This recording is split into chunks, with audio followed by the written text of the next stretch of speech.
Well, USC and UCLA blew up the college sports landscape with the news that they are planning to move to the Big Ten in 2024. This has far-reaching implications for basically every team in the NCAA, including Gonzaga. Will this push the Zags to make the move to the Big East? Could the Pac-12 come calling and try to recruit Gonzaga to join them? All of that and much, much more covered here on the Locked On Zags podcast. Don't go away. You are Locked On Zags, your daily podcast on the Gonzaga Bulldogs. Part of the Locked On Podcast Network. Your team every day.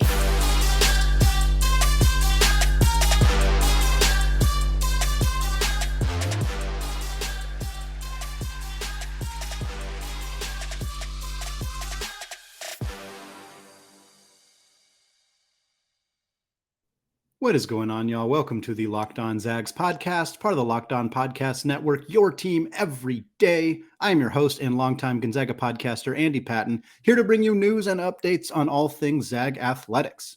I also want to thank all of you who have continued to make Locked On Zags your first listen of the day as we get into July and the middle of the offseason. I sincerely appreciate those of you who are checking the show out. And we got ourselves some really, really fun news to talk about today.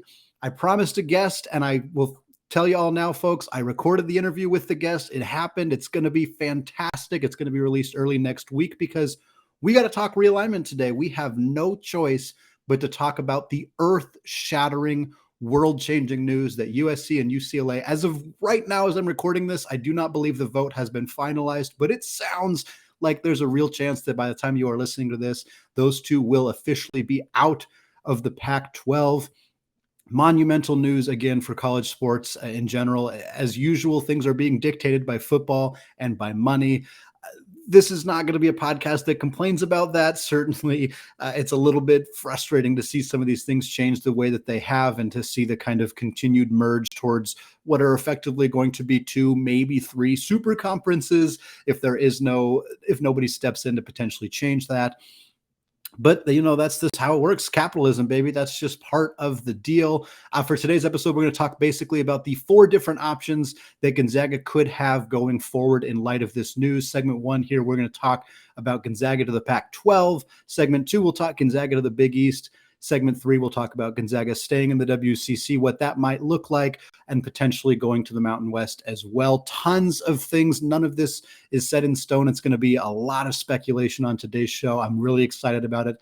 Let's get right into it. We'll start with the news again. USC, UCLA moving to the Big Ten. It sounds like it's finalized. That, of course, cuts the Pac-12 back to the olden days of being called the Pac-10. No real clear expectation, understanding of what's going to happen to the Pac-12 going forward. That makes it a little bit hard to predict how this is going to go. I have a hard time imagining that Oregon and Washington, for that matter, are going to just allow this to happen without trying to do something themselves. They're not going to want to be in a conference without UCLA and USC. It's not beneficial to them from a football perspective.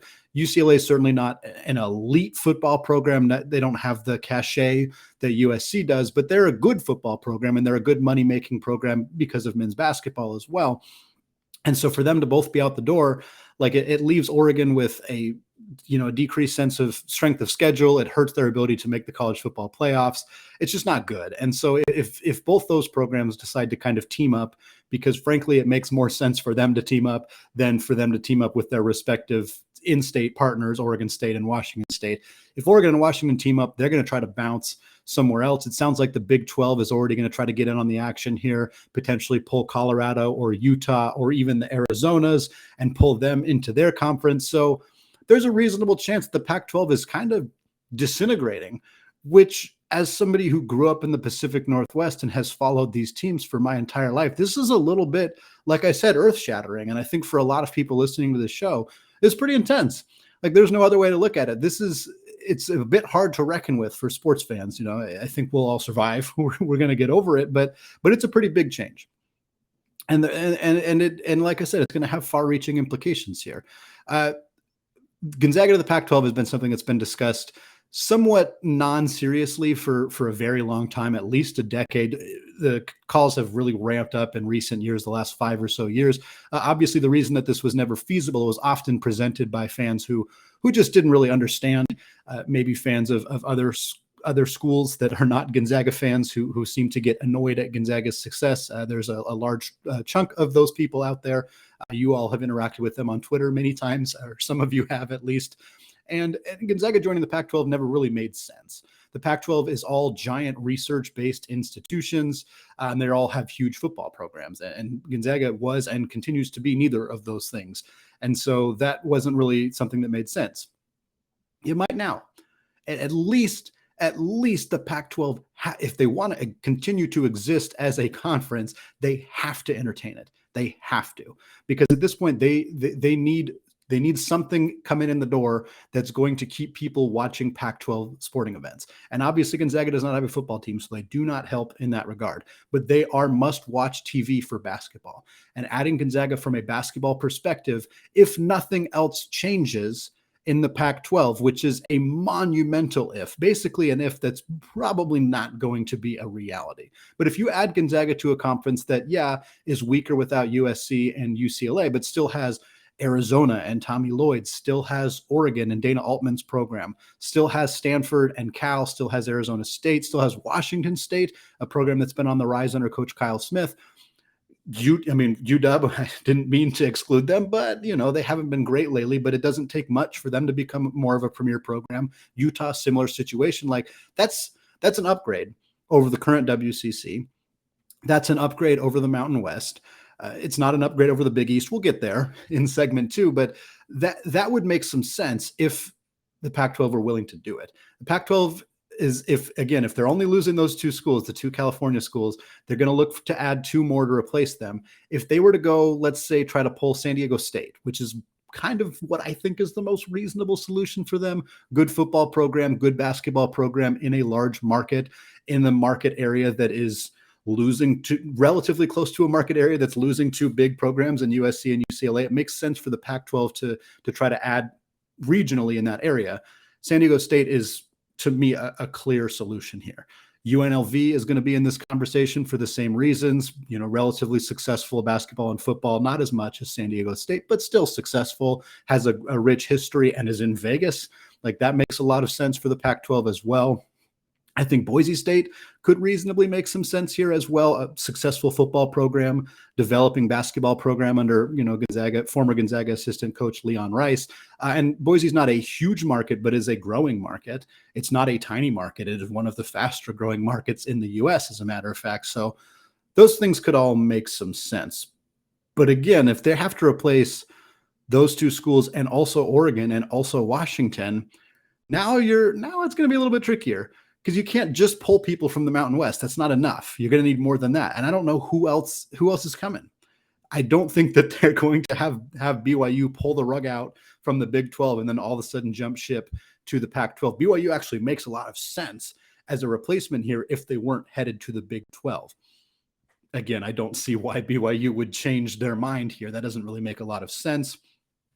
Notre Dame, if they're going to join a big conference, it's not going to be the Pac-12. They're going to join the Big 12 or probably the Big 10. Frankly, that's most likely what's going to happen there. Is UConn going to leave the Big East because they have football? Probably not. I don't think that that's particularly realistic. Memphis, there's just not a lot of great options that exist out there for the Pac-12. So that begs the big question. If Gonzaga does have the ability to join the Pac-12, if they are asked, if the Pac-12 waives the rule that they've had about you must have football, I don't know if that's a hard and fast, in their bylaws rule, or if it's just a reason that they have never considered Gonzaga in the past. They never really needed to consider Gonzaga in the past. But if they're willing to waive that rule, which at this point they kind of need to be, and they send Gonzaga an invitation, the Zags, it's not a clear-cut answer here. It's not an easy solution. Again, it obviously depends on the rest of these dominoes. Everything is waiting to see what happens with Oregon and Washington. I think, frankly, that at this time, as I'm recording this at 4:50 p.m. on Thursday, I think it's important to put the timestamp in there because there's a lot of things that may change between now and when this podcast goes live, and certainly by the time you're listening to it. But it may not even be worth it. And it's kind of, as somebody posted on Twitter, there's a lot of things I saw, but somebody posted in a reply to me, I apologize for not remembering who it was. They said, I've always thought that if the Pac-12 were ever to invite Gonzaga, it would be because it's not worth actually going.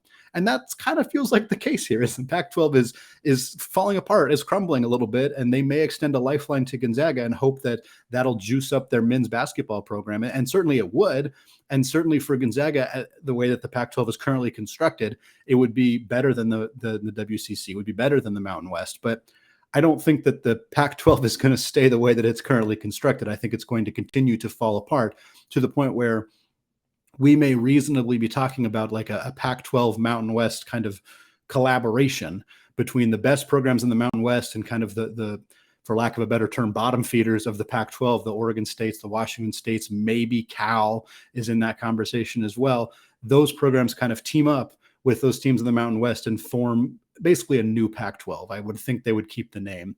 And that may not be that appealing to Gonzaga. It may still work for them. It may still be something that they decide to do. If you look at the 6 or 7 best programs in the Mountain West and you combine them with Oregon State, Washington State, Cal, maybe Arizona State, maybe one of Utah or Colorado if they can keep them. If you combine all of that, that's an okay conference. It's a mess for football, a complete mess for football, which is all that really matters. But from a basketball perspective, it's not bad. It's certainly better than the top to bottom, better than the WCC is right now. So is this a great option? I don't know. I don't know. It's going to depend on so many factors that have not yet been determined. But I think it's reasonable to at least consider it. It's reasonable that this could be something that actually happens. I didn't think I'd be talking about Gonzaga to the Pac-12 really at all, but I certainly didn't think I'd be talking about Gonzaga to the Pac-12 here on July 1st, 2022. But this is the nature of how college sports are working right now. People are chasing the money. They're going after what's going to get them the biggest deal. I don't blame them. I'm not mad. I'm a little sad. I'm a little shocked still about USC and UCLA making this decision, but I'm not mad. I understand how these things work. It's capitalism. Like I said, that's kind of what the deal is here. But it's put me in a little bit of a tailspin. And I know for many of you listening, you're potentially in a bit of a tailspin too. I'm hoping that this helps, but I don't know if it's actually going to. But Gonzaga to the Pac-12, something that is going to be continued to be discussed depending on what happens with the Pac-12. But I want to move on to talking about what is the more fun option, the certainly more preferred option, which is Gonzaga to the Big East. And we're going to come back in the second segment and we're going to discuss that. But before we get there, let's talk about Bet Online. College basketball may be deep into the offseason, but the MLB, WNBA, and MLS seasons are heating up into the summer months. BetOnline.net is your number one source for all of your betting needs and sports information. From all the latest odds, contests, and player props, you name it. BetOnline remains the best spot for all the latest sports developments, including podcasts and reviews for all of the leagues this season. And it's not just basketball. BetOnline is your continued source for all of your sports wagering information needs, including live betting and your favorite Vegas casino games. They even have lines for coaching changes across every major sport, so even in the offseason, you can get your fix. Head to the website today or use your mobile device to learn more about the trends and action. Bet Online, where the game starts. All right, still Andy Patton, still locked on Zags, still talking conference realignment, the name of the game, the biggest story in sports, even on a day that Kevin Durant demanded a trade and the NBA offseason began. What a wild day for those of you who had the ability to not be at work or certainly had the ability to be distracted at work. It was a wild one. Here in segment 2, we're talking Gonzaga to the Big East. This has been rumored for a while. There was a report that the Gonzaga had at least spoken with Big East officials.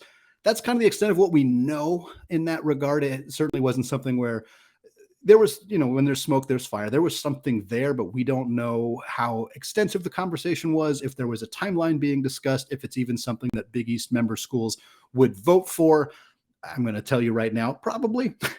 The Big East is very basketball dependent, and adding a team that is frequently the number 1 ranked team in the country is a pretty overwhelming yes when you're voting on it. Obviously, there are other factors at play there, but that's the most important factor. But the big news that came out of this is the news that Kansas, currently in the Big 12, of course, Kansas is considering switching to the Big East and moving to independent with football. Now, this was a rumor I read very recently. It was kind of just a quick tweet about it. I don't know how serious it is. The timeline discussed was 2025. So even if it does happen, it would be a long time from now. It's a difficult time to be an independent football program. Notre Dame, there were some quotes by them recently saying like, hey, this is really hard. And that may dissuade Kansas a little bit. But obviously, Kansas is a prominent basketball program. The outside of Gonzaga and maybe Kentucky, they're the prominent basketball program, and Duke, I suppose. But they're I mean, obviously they're defending national champions. It doesn't get a whole lot better than that. And for them to be thinking, hey, you know, the Big 12 is not doing it for us, and they're not a good football program, haven't been a good football program in a long time. So for them to say, hey, we're going to take this independent, we're going to focus more on basketball, we're going to move to the Big East. I mean, the Big East is already a huge improvement. And you all know me, you folks who've listened to this podcast, you know I love the WCC. I championed the WCC on this podcast. But this is a massive difference, monumental change if Gonzaga were able to join the Big East. And we discussed that well before Kansas is in the mix. If you're talking Big East plus Kansas, that's insane. That is a ludicrous basketball conference. Ludicrous. Yeah, it sucks that Jay Wright retired, but Villanova is still going to be really dang good. And you have UConn and you have Providence and you have Marquette, you have Xavier, you have George. It's a monster basketball conference. Monster basketball conference. Creighton, didn't even mention them. Need to give them a shout out as a potential top 10 team in the country heading into next year. Gonzaga's not going to join the Big East next year. They're probably not going to join the Big East in 2 years. That would be very aggressive timeline. But I'm going to be honest with you right now. I'm going to say this here on the show. I think this is happening. I think this is going to happen. It makes too much sense to not happen. The travel has and continues to be the sticking point. But USC and UCLA, who have admittedly much bigger budgets than Gonzaga do, they have more money funneled through their athletic departments than Gonzaga by a fair amount. I think it's safe to say by a very large amount. But they're doing it. Like this conference makes no sense geographically with USC and UCLA in the mix. They're traveling to Northwestern, like they're going to be all over the place. But this is the new age of college basketball or of college sports in general. In this case, mostly college football. But Gonzaga needs to get they can't let these kinds of things happen around them and not get involved. Again, there are still hurdles to overcome. Gonzaga will have to, or maybe the Big East, some level there, they're going to have to make a decision on whether this is a pact that's going to happen with just the basketball programs or if it's going to extend to the rest of Gonzaga sports. And there's a possibility. I haven't looked fully into this. We'll do a lot more conversation about this as the offseason goes on. But I don't know what sports the Big East supports, what sports the Big East maybe doesn't support that Gonzaga has. Like, I don't know if rowing, for example, is a sport that exists in the Big East, or if it's something where they would stay in the WCC or maybe have to jump to another conference. I don't know. You know, I know Big East baseball is definitely a thing, but would Gonzaga move their baseball program into the Big East? Would they keep them in the WCC? Would the WCC let Gonzaga just house some of their other sports in that conference? Probably not. That doesn't really give them much of a benefit. So there's a lot of questions that need to be answered here, but they're questions that can be answered. These are not impossible hurdles to overcome. In fact, they may not even be that difficult of hurdles to overcome. When you're talking about the amount of money that you're talking about, and you're talking about adding a program like Gonzaga is not, those conversations about the Olympic sports and the travel and stuff, they may be more prevalent conversations when you're talking about adding a team to a conference that's maybe going to finish between 5th and 8th. Like, these might have been conversations that happened with BYU is a huge budget institution, but like BYU wasn't joining the Big 12 expecting to immediately be like, a huge player in the conference. They're probably not going to be in that, depending what happens with Kansas, I suppose, but they're not going to be like the immediate favorites in basketball. They're not going to be the immediate favorites in football. And Gonzaga jumping to the Big East, like, they're probably going to be the immediate favorites. Kansas is going to throw a potential wrench in that, depending on the timeline there. But and Gonzaga, again, we're talking a few years down the road, so Gonzaga is going to need to continue to be the program that they have been. But there's little evidence to say that they won't, especially if they're recruiting and in the transfer portal with the knowledge that they're going to be in the Big East soon. That's going to even help them even more. And they haven't struggled to recruit even in the WCC. So this is going to be really interesting. But I'll say it again. I think this is going to happen. I think Gonzaga is going to be in the Big East. And I think that an announcement about Gonzaga joining the Big East is going to happen within a year. I firmly believe that. I don't know that they will be in the Big East within even 2 years, certainly not within a year. That would be, again, a really quick turnaround. But I think within a year, we will know if Gonzaga is going to join the Big East. And I think we will know that, yes, they're going to join the Big East. I have a hard time not seeing this happen. Now, of course, there's tons of other ramifications, and we won't get into all of them here. Does that mean St. Mary's bounces from the WCC? Does the Big East try to add a couple of teams and make more of a Western regional area, like with potentially St. Mary's or even San Francisco? Does Gonzaga just do all of the travel there? What happens to the WCC? And like, there's a ton of conversations that can and will be had, and that we'll discuss on the podcast as we kind of get a better sense of the timeline for this potentially happening. But I wanted to say on this podcast, while conference realignment is the hot topic of the day, that, yeah, I think that this, while USC and UCLA moving conferences doesn't directly impact Gonzaga and the Big East, I think it's enough of a step forward that is going to push Gonzaga to eventually seek and eventually get realignment into the Big East. All right, we're going to come back in the third segment. We're going to discuss the other options for Gonzaga, short-term options, long-term options, what might happen if the Big East doesn't become an option for the Zags, right here in a second. All right, still Andy Patton, still Locked On Zags. Segment 3 coming up. We're talking about 2 other landing spots for the Zags. Of course, one of them is the long-standing Mountain West conversation. And frankly, I just wanted to say, I don't really think that this is happening. I don't see that. It just doesn't really make sense. Gonzaga had the opportunity to join the Mountain West. If they'd wanted to join the Mountain West, I think they would have done it. And I don't see the Mountain West getting stronger. I don't think that. I think that the Mountain West could potentially extend a lifeline to Gonzaga if the Pac-12 doesn't invite Gonzaga, if the Big East is not an immediate option or falls apart for whatever reason.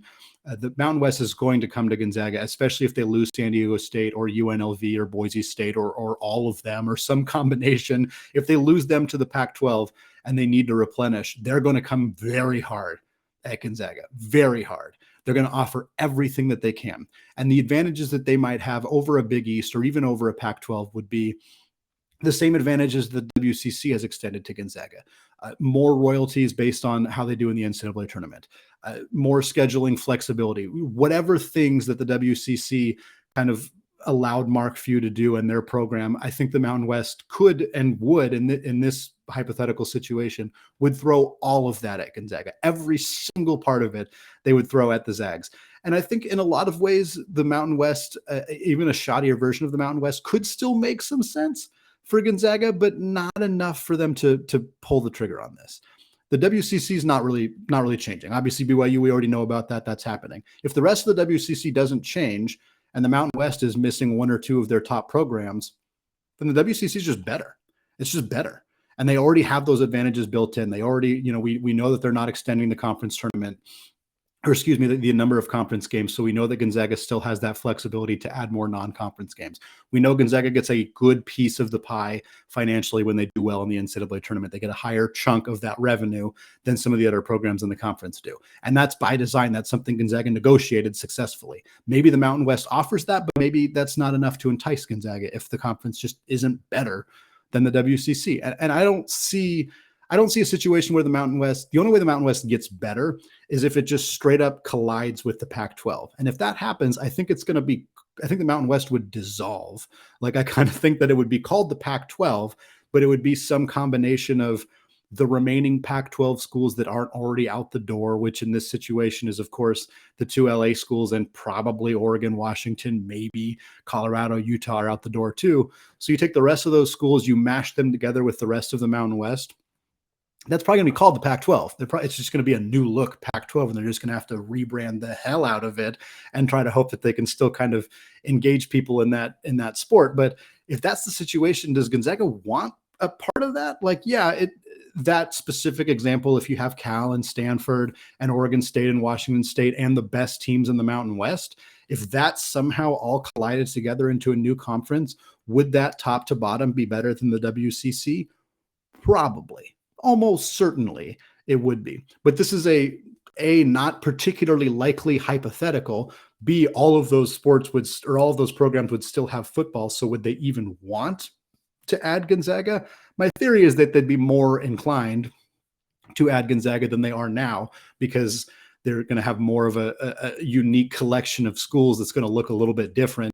And they're going to have lost so many of their moneymakers that whatever programs they can add that are going to generate TV revenue, they're going to add. And that would include Gonzaga. But I think at that point, if all of that happens, which I've already maintained is probably pretty unlikely, and the Big East for some reason is not going to invite Gonzaga to join them, which I also think is unlikely, then yes, maybe we run into this situation. But again, that's a lot of factors that need to come together that I think are ultimately pretty unlikely. And then, of course, the final option for the Zags is staying in the WCC. Just not going anywhere. Just letting the chips fall where they may. Not go in the Big East, either because they're not invited or they don't think it's worth it travel-wise, which is unlikely, or whatever factor. And they just let whatever happens with the Pac-12, whatever may happen with the Mountain West, they kind of just let those things all play out. And they just say, we're going to stay here. We're going to stay here. We're going to just kind of let this grow. And we've talked about on the podcast a bunch of times, the WCC is in a good shape. It's a good basketball conference. It's a borderline great basketball conference. Losing BYU does hurt, but St. Mary's is a top 20 team in the country basically every year. We haven't talked enough on this podcast about how the fact that St. Mary's has turned themselves into like a legitimate contender. Like, they had a bit of a down year recently, not this past season, the year before that. But for the most part, this is a very good basketball program every single year. And there's little reason to believe that's going to change. They're going to be good for a long time. San Francisco, obviously going through a coaching change. That's a challenge in itself, but they've done this before. The transition from Kyle Smith to Todd Golden was very successful for the Dons. If this transition from Todd Golden to Chris Gurlifson goes similarly, this is a program that could be in very, very good shape. San Diego has taken tremendous steps forward with new coach Steve Lavin. They have a very talented roster heading into next year. Shante Leggins and Portland have done awesome things. So staying in the WCC is not a horrible option. Again, I think that if given the choices, they are packing their bags to the Big East as soon as they possibly can. They want to be out there. They want to play that level of competition every year. They want the more lucrative TV contracts, the money that comes from that, more TV exposure, and just more challenging games week in and week out. Are they going to go undefeated in league play like they've done in the WCC? I mean, no. Like, I was going to say probably not, but no, like almost certainly not. It would be a jaw-dropping season for anybody ever to go undefeated in the Big East. That would be really, really hard. And the Big East plus Kansas, oh my goodness, that's pretty much impossible. Kansas and Gonzaga added to the Big East would be just a monster conference. One of the most elite basketball conferences that has pretty much ever existed. It would be unreal if they could pull that off. So that's the dream. That's the goal. That's the hope. And like I've already said on this podcast, that's what I think is going to happen. I don't know exactly when. I don't know if it's something that's going to be. I think that at this point, it's foolish to think that it's so far away from even being announced. We know they've had conversations. We know they've met. People didn't know that USC and UCLA were even talking about this, and bam, that happened in a day. Like, it is foolish to not expect that this could happen soon. I don't want to get anybody's hopes way too high. It also may not. I don't have any inside information. I'm not promising anything, but I would not be shocked if things come together very quickly. And this is something, again, they're not going to move within a year. I don't think that would be very shocking, but it getting announced that Gonzaga is going to join the Big East in a couple of years, that's something that could happen like before the next time Gonzaga plays a basketball game. Again, not trying to get anybody's hopes up, just saying, I think that's a pretty realistic thing that could happen here. I think Gonzaga is happy to stay in the WCC if that's what ends up happening, mostly as an observer, as a Pacific Northwesterner, as a fan of college sports. I'm fascinated and a little sad and a little heartbroken about what is going to happen to the Pac-12, what's going to happen to programs like Oregon State and Washington State, who probably don't have the cachet to move into the new look Big 12 or the new look Big 10 or even the Big 12 or some of the other conferences. They may have to drop a conference, which is very unfortunate for them. So heart goes out to them. A little sad, a little shell-shocked here, but excited for the future, specifically for Gonzaga, because as I've said, I think it leads them eastward. All right, that is going to do it for me today and for this week. Plenty more conference talk, I'm sure, on the docket for Mailbag Monday. We got back-to-back very excellent guests lined up for Tuesday and Wednesday of next week, so do not miss it right here on the Locked On Zags podcast, available wherever you get podcasts and available on YouTube as well. Finally, thank you again for making Locked On Zags your first listen of the day. Locked On WCC, Locked On Mountain West, Locked On Big East, none of them currently exist, but Locked On Pac-12 does, and boy, howdy, does host Spencer McLaughlin have a lot of stuff to talk about now. If you have not checked out Locked On Pac-12, you absolutely need to do it. Spencer McLaughlin, local experts from the other schools are there to take you across the Pac-12 and all of the new news happening there. 30 minutes, 5 times per week. Check it out. Thank you all for listening, and go Zags.